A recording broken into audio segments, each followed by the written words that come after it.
Demande à Dieu la grâce de connaître l'amour de Christ. Si je te dis, je suis en train de prier pour toi, que tu sois fondé et enraciné dans l'amour, que tu puisses connaître. Tu as dit, pasteur, prie seulement.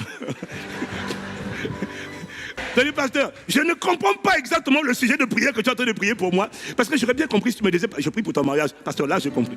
Je prie pour la réussite de ton couple, là, je comprends. Mais ce que tu viens de me dire là, je n'ai pas compris. Mais ça va aller. Tu as dit, ne prie pas une prière parce que tu la comprends. Prie une prière parce qu'elle est dans le Nouveau Testament. Si Paul dit que cet amour-là, la connaissance de l'amour de Christ qui surpasse, qui dépasse toutes les connaissances. Ça veut dire que la connaissance de l'amour de Christ est la connaissance suprême. L'amour de Dieu est large. Ça veut dire, il n'exclut personne, il englobe tout le monde, il n'a pas de préjugés, il n'a pas de barrières, il n'a pas de favoritisme, il n'a pas de préférence. Quand le peuple va commencer à comprendre cet amour-là, il m'a dit, l'esprit de parti, l'esprit de clan va soudainement être brisé. Et les gens vont aller, il n'y aura plus de barrière raciale, il n'y aura plus de barrière de genre, il n'y aura plus de barrière communautaire, il n'y aura plus ça. Le peuple va commencer à créer une osmose parce qu'il va prendre conscience de à quel point Agapé est large. En parlant de la longueur de son amour, on parle de l'endurance. Le peuple va être capable d'aimer les gens dans la durée, même si tu ne fais pas du bien. Il m'a dit, vous allez juste recevoir une grâce d'aimer, de patienter, de persévérer, d'endurer. Tu vas aimer tes enfants, tu vas aimer ta femme, tu vas aimer ton mari. Comme Dieu a cet amour qui est long, tu vois. Cet amour long de Dieu, c'est l'amour que Dieu a pour toi avant la fondation du monde. Même quand j'étais dans la désobéissance et le péché, il continuait de m'aimer. Il attendait juste que je revienne à la maison. Quand on devient conscient de cet amour dans les couples, dans les familles, même quand les gens se comportent mal, tu reçois une capacité juste de patienter, de continuer à faire ta part, même lorsqu'on ne fait pas sa part. Quand on prend conscience de la profondeur de l'amour, c'est un amour qui est capable d'aller dans les profondeurs du péché et qui est capable de pardonner les péchés les plus graves. Quand les couples mariés prendront conscience, comprendront la profondeur de l'amour de Christ, ce qui va se passer, c'est que quel que soit le péché que cet homme a fait, que cette femme a fait, tu vas aller le prendre dans les profondeurs et avoir compassion, parce que la profondeur signifie qu'on peut pardonner tout. Et il n'y aura plus d'amertume, il n'y aura plus de oui mais tu m'as fait ça. Non, parce que l'amour pardonne, l'amour excuse, l'amour supporte. La hauteur de cet amour,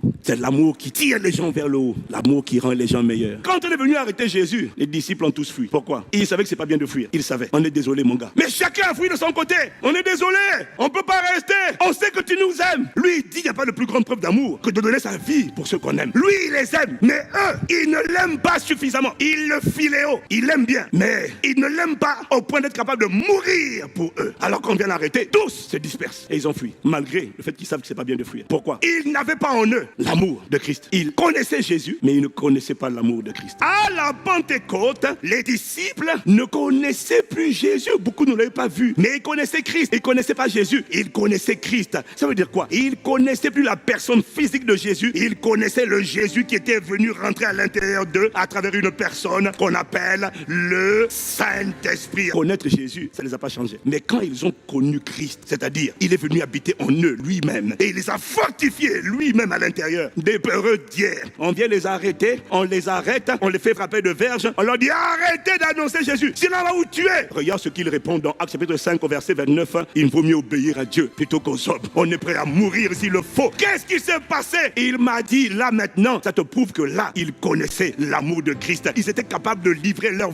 vie pour Christ. Ce n'est pas un enseignement qui a fait ça, c'est une expérience. C'est la connaissance de l'amour de Christ qui surpasse toute connaissance, qui t'emmène à être transformé d'une vie égocentrique à une vie christocentrique, où ta première préoccupation, ça devient Christ. Ta priorité, c'est Christ. Tes motivations, c'est Christ. Tes intérêts, c'est Christ. Ton focus, c'est Christ. Tout en toi, c'est Christ. Ces battements de cœur deviennent tes battements de cœur. Est-ce que tu comprends ce que Dieu est en train de te dire ce matin? Ce n'est pas l'enseignement qui enfante un tel amour. C'est la prière qui dit, accorde-moi, accorde-nous la grâce de connaître cet amour. Nous avons la volonté, nous n'avons pas la capacité. À l'intérieur de nous, là, il n'y a que des trouillards. S'il te plaît, accorde-nous la grâce de connaître ton amour. Plus vous allez demander, et à un moment donné, une grâce va être relâchée. Et là, tu vas voir des gens qui hier se lamentaient. J'ai 45 ans, je n'ai pas de mari. Je me sens triste et dépressive, pasteur, je n'arrive plus à m'en sortir. Il m'a dit, continue de demander encore. Accorde-nous la grâce de connaître ton amour. Quand cet amour va être relâché, je te garantis une chose. Tu ne seras pas indifférente au mariage, au travail. Non, c'est pas ce que je dis. Mais il m'a dit, tu seras centré sur moi. Ce qui va compter pour toi, ça sera pas mon travail, mon boulot, mes affaires. Ça sera juste Christ. Pourvu que tu prennes plaisir. Seigneur, j'aurais aimé vivre sur la terre. Mais si tu veux que j'offre ma vie en sacrifice en tant que Étienne pour être lapidé, pour faire ça, il faut avoir été pressé à l'intérieur de toi par un amour que tu ne comprends pas, qui te remplit juste au point que tu dis, Étienne, ça m'est égal de mourir. Si c'est ta volonté, ça me va. Oh, je vois le Fils de l'homme debout à la droite de Dieu. Waouh, je suis prêt à venir. Mais Étienne, et ta vie, et ta carrière, Seigneur, je suis prêt. Ah, waouh, c'est impossible. Tu as perdu la foi, tu t'es découragé. C'est parce que tu ne connaissais pas l'amour de Christ. Jamais on se décourage. Quand cet amour-là presse ton cœur, tu ne connais pas le découragement. Quand cet amour-là presse ton cœur, c'est impossible que tu dises Dieu m'a déçu. Dieu ne peut pas te décevoir. Parce que quand tu dis Dieu m'a déçu, tu es en train de dire Dieu a déçu moi. Et il m'a dit, quand l'amour de Christ presse, le moi là n'existe plus. Ce n'est plus moi qui vis, c'est Christ qui vit en moi. Bien sûr que tu as des désirs, bien sûr que tu as des envies, mais quand elles ne sont pas assouvies, quand elles ne sont pas satisfaites, tu ne tournes pas le dos à Dieu en disant j'ai plus envie de prier. Tu vas aller au Seigneur, tu vas faire comme Paul. 3 fois, j'ai prié que cette écharpe t'éloigne de moi. Mais il n'a pas accepté de me délivrer de cette affliction. Il m'a dit ma grâce te suffit, car ma puissance s'accomplit dans la faiblesse. Ok, si c'est comme ça que tu réponds, que ta volonté soit faite, je continuerai de faire ce que tu me demandes de faire. Waouh!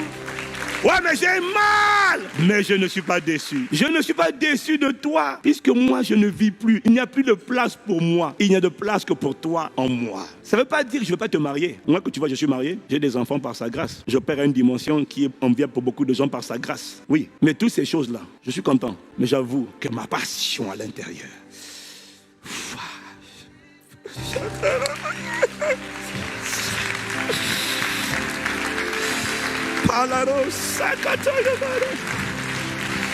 Ah, Shalalamala.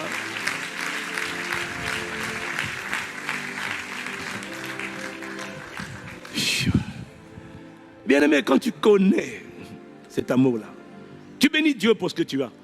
Mais il n'y a rien qui a la valeur et le rang ou la place de Christ dans ta vie.